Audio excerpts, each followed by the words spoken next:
So, a very special video today. I've got a guest with me here, as you can see. My name's Emily, otherwise known as Pompous Unhelpful Nit. Yeah, me and Doc know each other from school. Her channel is much cooler than mine. It is you're a very smart YouTuber. You make a lot of really insightful videos. And we're gonna touch on that later. So, for now, let's be dumb though. Yes, please. We've been planning this video for a while because Emily said some things that made me think. We're gonna be playing The Sims 3. Yes. And last week we tried to play this game. She did not want to work. No, it was absolute trash. So now we're going for maximum jank. Let's go Sims on the Wii. I've never played this, have you? I've never played it on the Wii before, no. Yeah, so let's kind of see what DS looking ass models we're gonna find today. Twink, Jake Gyllenhaal, Donnie Darko, Jake Gyllenhaal, yeah. So this video sprung from I was just doing research for other videos, and I also watched a video on Emily's channel, and that video is about the experience of being in your 20s, which is something that we are both doing, for better or worse. And because it's Pride, or like it was Pride, I think we should make like a cool, cute lesbian power couple. I think, yes. I think we should do that. She does not go to the gym, this lady. No. She's confident. Let's see. I like to see how, like, jacked you can make them. I can't tell the difference. It literally did nothing. There is no. Just her calves. Yeah. Her calves are just She goes to absolutely the gym only for the calves. Honestly, iconic. Yeah, she just walks so fast. To be fair, that's kind of like what my calves look like. Just because I walk far too, There's not a single thought in her head. She's just so happy living in this IKEA showroom. Yeah, for the rest of her life. For real. Also the fedora. How have we not acknowledged that? Quiet one. Why am I like all of these? A natural cook as opposed to an unnatural cook. Supernatural cook. Yeah. That's horrible. Hey, don't disrespect the camo. Sorry. I mean, it's just this camo on her. The shoots, look how tiny her feet are. Yeah. We will make the rest of the family and we will be right back. Okay.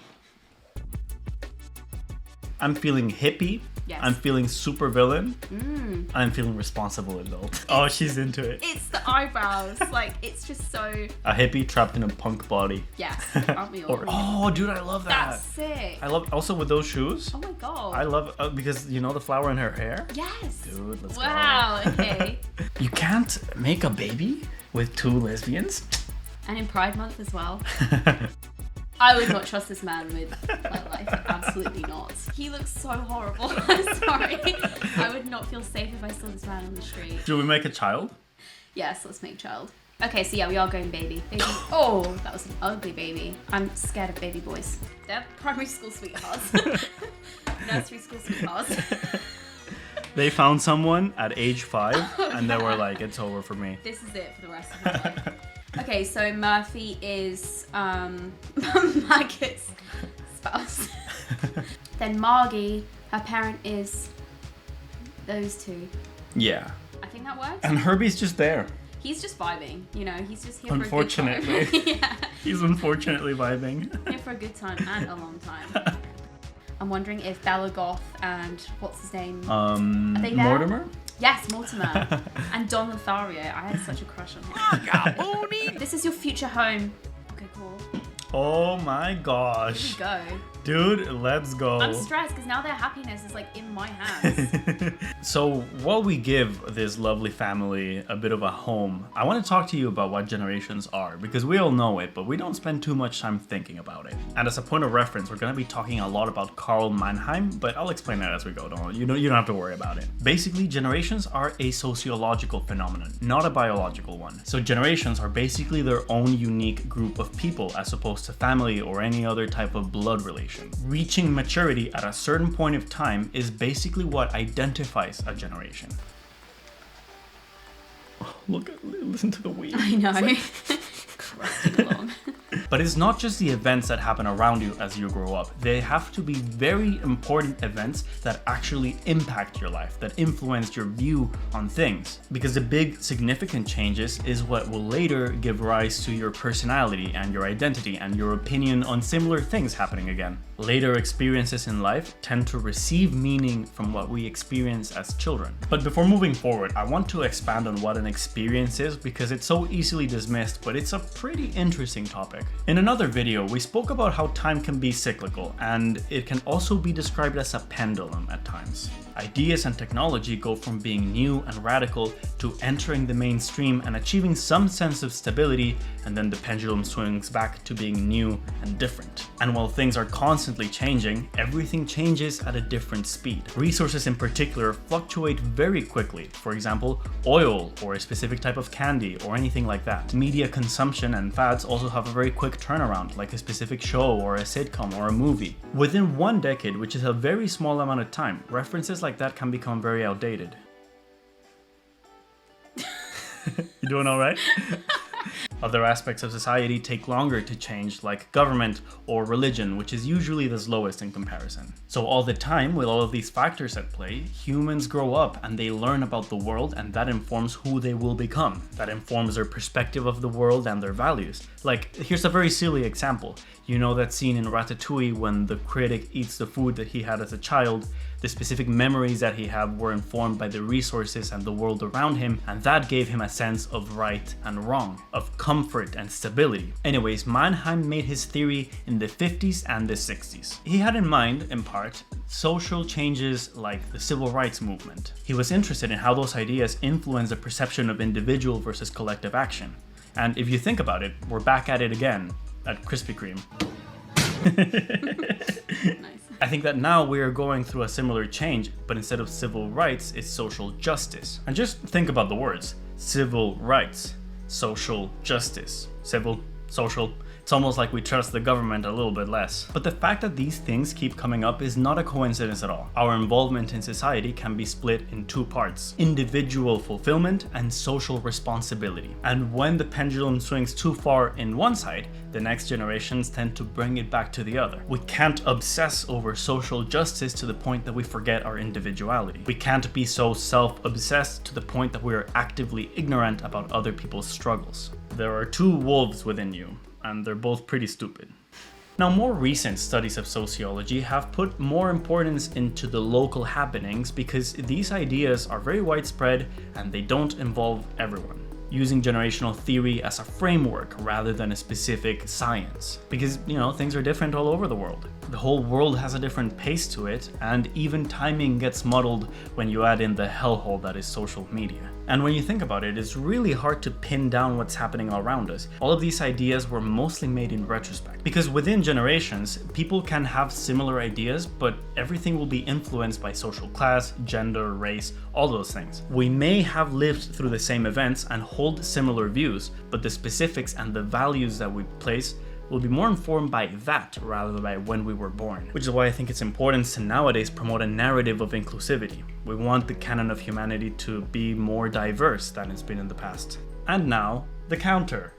Glenn Elder, which is an incredibly appropriate name, argued that while yes, generations are bound together by ideas, it is more the immediate surroundings of a person that shape who they become. We learn more behavior from our parents and uncles and cousins than from the broadcaster. Right, so this has been a journey, and that is where I want to change pace and actually talk to our guest. And you'll see why in a minute.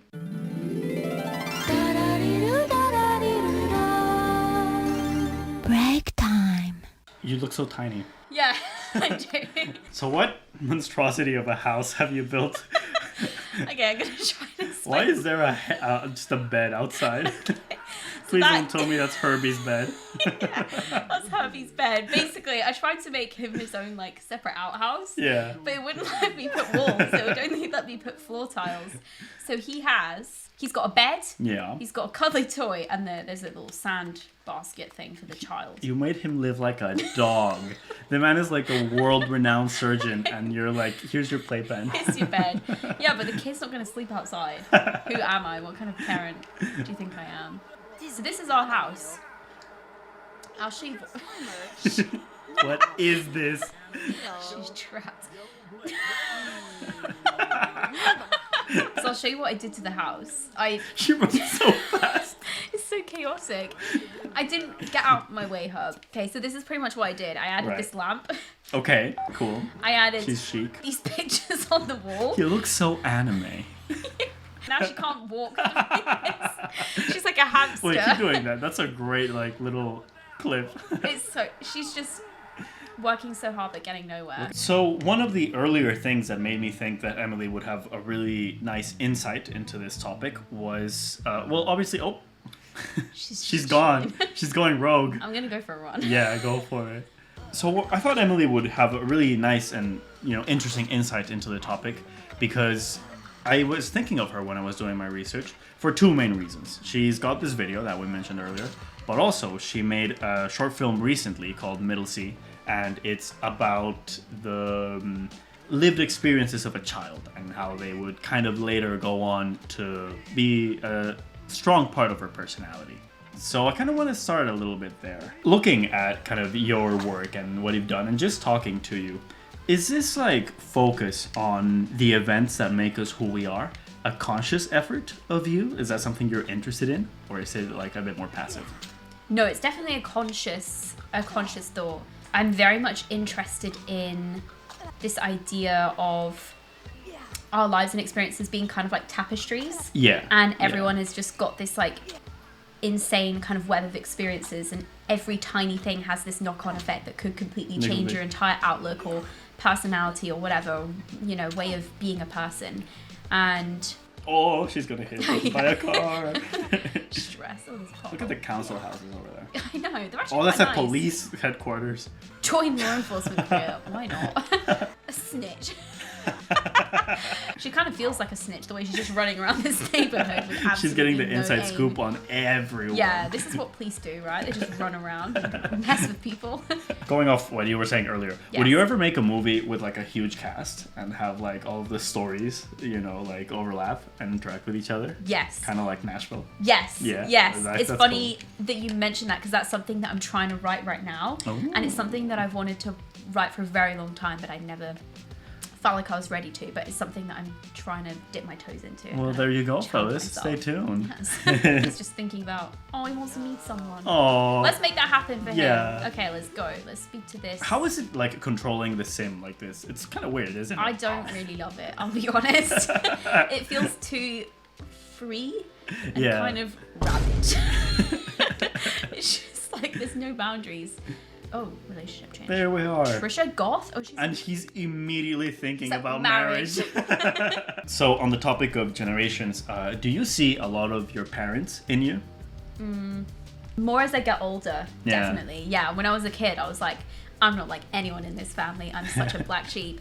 And then as I get older, I'm like, oh wait, I'm the same neat freak as my mum is. Yeah. I definitely have similar mannerisms to my dad. Yeah. Which is funny because he's the most kind of awkward kind of person in the family, and I would always see him doing certain things as a kid, and I was like, that's so embarrassing. That's so and now I'm like, I am him. Yep. So yes, Oh, let's go to the beach. Let's Oh, go yeah. to the beach. let's go get away. Does it cause you a bit of anxiety to see your parents in you? Because I know a lot of people it does.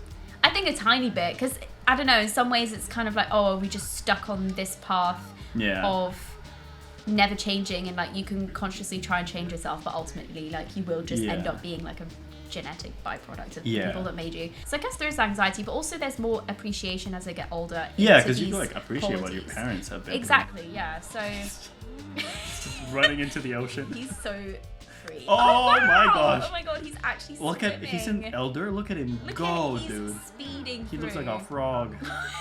I want to see how far we can go. On a similar vein, I know you have a lot of siblings. Do you see a lot of you in them? No, not at No, all. No, not at all. we're all completely different. It's really weird. Interesting. People think that we'll all be really similar because we look the same, and then you speak to us and we're just so completely separate.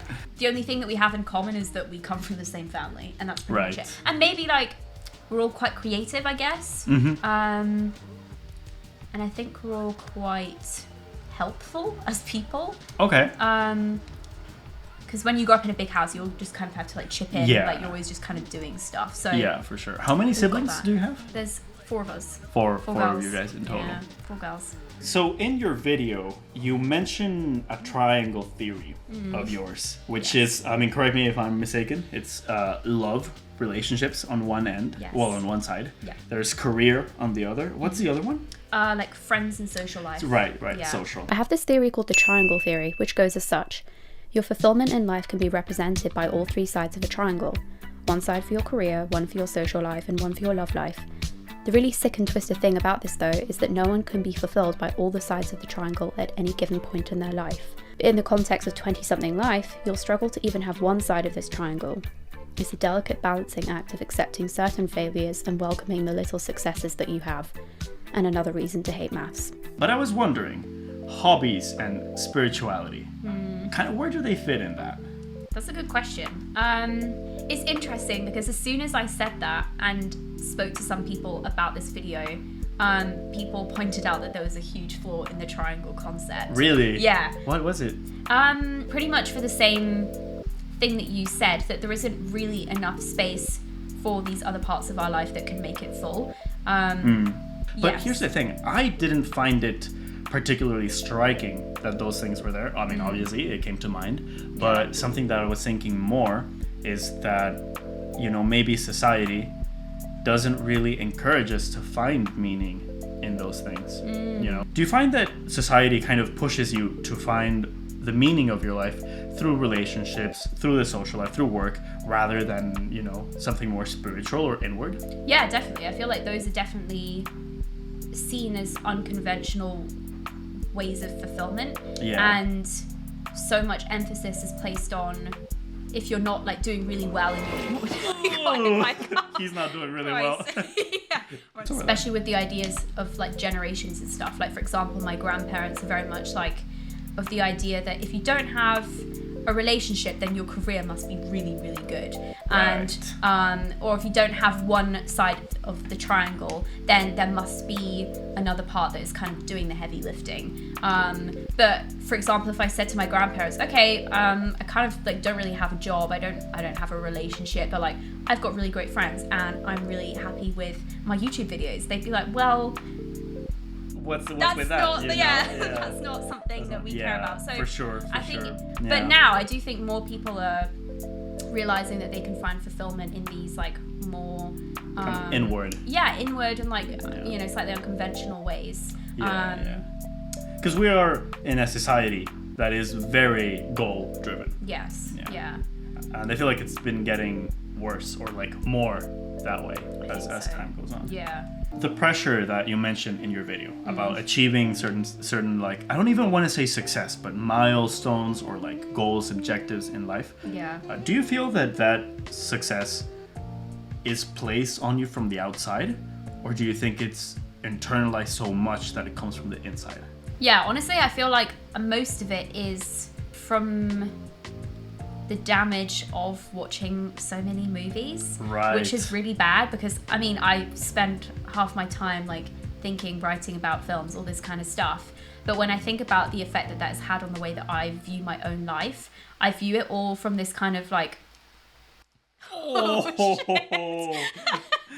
I think about things from quite a cinematic perspective, and I almost think about my life in that kind of like story plot element. Yeah. And it's kind of like, what would be next in the story? What would be the next right thing? And I think especially in high school, I spent so much time watching films, but I think it really messed up my idea of my life timeline and just internalized these ideas even more that I have to achieve. Measuring your life, and movies are such a interesting reflection of current like norms and expectations, and just like growing up with films and that kind of culture, like you get such a good idea from that from a very young age about what you're expected to do at certain periods of your life. For sure. And something that really struck me was the idea that there aren't really that many milestones between the ages of like 21 and like death. So like when you're younger, you have high school, you have graduation, you have college, you have freshers week, you have your next graduation, and then you have like being 21. Your first relationship. Your You're first expected relationship. to kind of have Exactly. around there. Yeah, there are yeah. so many like huge milestones, and then it's like, okay, you graduate, you get your first job, and then after that you're like, okay, what's the next milestone? Yeah. And then the only ones that we see in movies is marriage, kids, and getting a really, really good job and Yeah. earning lots of money. Yeah. So in my head, when I graduated, that pressure was like, okay, I can't actually see the next tangible goal because it doesn't really exist in this phase of your life because it's so undefined. So in my Yeah. head, I was like, how do I rush to the next phase, which I know is major success and having fulfillment in your career. Of course, yeah. So I think that definitely like accelerated the feeling of pressure because I was like, okay, I've graduated, but the only next thing I know is to be very successful because Yeah. that's what we see as Yeah. the next kind of So part it's of almost timeline. like 2 steps. You're not successful, and then you are, yeah. But we Yeah. never see the in-between bits in film, which Yeah. is what makes me so mad because I'm like, I know that everyone goes through this shit. Like everyone in their 20s is actually having kind of the worst time of their life, but no one talks about it or like documents it in the movies. It's like, oh yeah, I'm 22, I just graduated and now I'm the head of publishing for Penguin, or like Yeah. I'm now like the director of some massive company, and you're like, you're a child. So like, And what how happened? did you do Yeah, that? How did you get to that yeah. step? So that always, yeah, it really is difficult to kind of put your life in perspective when you've only seen these timelines in movies. So Agreed. Yeah. long answer to your question. No. Internalized pressure, but also a lot of that coming from like the media that we Yeah. watch. They go in. We're all family here, you know. He's seen it all. Did we tell them that he is the gynecologist? I think they know. Yeah. Maggie? So going off what you were saying about all the early milestones in life, Yes. do you think, or actually, do you get that feeling a ton of people describe of peaking early? Oh yeah. Yeah. Yeah, majorly. I think I'm quite glad because I definitely didn't peak early because I was horrendously uncool in high school and I hadn't figured out really that I wanted to do film when I was in high school. So I was like, well, the only way is really up from this point because you can't get lower than being in chess club and having to eat your lunch in the toilet. So I was kind of like, yeah, this is...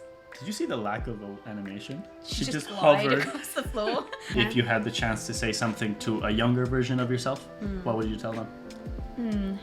I don't know whether to be like cringe or not, because I was saying to my friend yesterday that a quote that I liked recently, and it was just something that I saw on Pinterest or something, but it was just everyone kind of blossoms at their own time. Right. And I was like, oh, that's really nice. And I would say that to my high school self, because in high school I was like, I was just so embarrassed by myself, and I was just waiting to get to the good part of life where I would be happy with myself. Yeah. And even though a lot has happened since then, and I am a lot happier with who I am, I still know that there's like more to go because my life is still pretty messy right now. Right. So, yeah. but that's kind of cool because it's like, oh, like everyone's just on their own timeline. Yeah. And things bloom at their own time. Nah, that's nice. Also, you know yeah. what's nice? She sleeps with a cowboy hat on. Absolute respect. Yeah. I mean, because nothing's going to mess up that ponytail. I mean, it's just glued to her head. All right, so now the inverse of that. If you have like a specific nugget of wisdom that you want to make sure the older Emily hears, what would it be? Older Emily. Yeah. Let's just say 20 years into the future. 20 years into the future, so 20 years time, I'll be 44. Yeah. That makes me want to throw up. Me at 44, I would say, don't stop being curious. That's something that I worry about with lots of adults. Like, my mum will say things like we would have dinner table discussions and I'd be really passionate about some kind of cause or subject, and she would make comments like, oh, I remember when I used to like care about things, or like I used to, you know, like be passionate about something, and I'm like, oh, I never want to lose that. So yeah, I hope that as an adult I'm still as passionate and curious as I am now. I think you will be, because you're a very driven person. Thank you. And for the record, if I could say something to my younger self, it would be just go to the gym, you nerd. Get to lifting. Come on, man. Actually, you know what? I would kind of say something similar, because I think that would save me a lot of health issues. If I just started doing yoga or like swimming or something, I wouldn't be so crippled as crippled as I am now. Do you feel connected to the generation that you're allegedly a part of? No, not at all. Not at all. Do you feel connected to older generations? Yes. I'm one of those people that for my whole life people have always been telling me that I'm an old soul and that I was born in the wrong generation. And I guess that was also reflected in like the music that I listened to when I was younger. The child is sleeping outside. No. Yeah, so no, I do not feel connected to the generation at all. Yeah. No. Honestly, very me detached. neither. Yeah. TikTok, I could never. No. I could never do It's so overstimulating. stuff. What age roughly did you start being online? Quite late, to be honest. Yeah. I was not really that interested. I had Facebook when I was like 12. Yeah. And then I didn't really realize what Facebook was for. I don't know, I posted really random stuff and I basically got bullied off the site. Oh no. Everyone was like, stop. But then I got Instagram when I was like 17. Yeah. So that was pretty much when I started using. Yeah, I started around Social the same. My media. parents did not let me have any sort of social media presence at all Smart. until I was 18. And Okay. I hated it at the time, but in hindsight, I'm like, I'm so Good call. glad I don't have good it. call. I think it really just forces you to kind of like categorize yourself and know how to be like a performance Yeah. at such a young age. Like my younger sister who's like 13, 14, I saw her grow up with Instagram, TikTok, all this kind of stuff. And she talks to people sometimes as if she's talking to a camera because she sees so many people online having like this kind of intimate dialogue with a camera, because obviously like it's not a person, so you can be like a really specific version of yourself. Right, yeah, of course. There's like nothing to check you. There's no like external pressures really to change the way you behave. But then people see people receiving external validation for that persona, and then you see like younger kids copying the personas that people have in front of cameras, because they grow up seeing that, but they don't realize that that's not like an authentic, natural way to present yourself. Of course. So yeah, it's really interesting seeing my sister and her friends. Yeah. How old is your sister? 14, just turned 14, I think. Yeah. So, but she's been doing that for ages. Like, Yeah. when she was 7, she would make like vlogs on our family's like iPad, and I'd be like, "Who are you talking to? Like, who is this for?" But it was just because she sees people behaving that way, and she thinks, "Oh, this is how people interact with the world." Like you switch into the performance of life. Like, "Oh, look at my Christmas tree. Look at this is my like shopping haul," but it's going to nobody. But you learn to package your life and what you do in that way as if you're presenting it to an audience. So That's fascinating. I think that would really fuck me up. All right, so I have one more question for you. Pretty open-ended though, so feel free to take it wherever you want. Okay. Do you have any takes on the concept of nature versus nurture? Ooh. There's a quote, I can't remember who said it, but it was, "Genetics loads the gun and environment pulls the trigger." Interesting. Which I think is a really interesting way of looking at it, because you can have this like nature about you, but there might not be something in your environment that kind of like allows that to be released or triggered or whatever.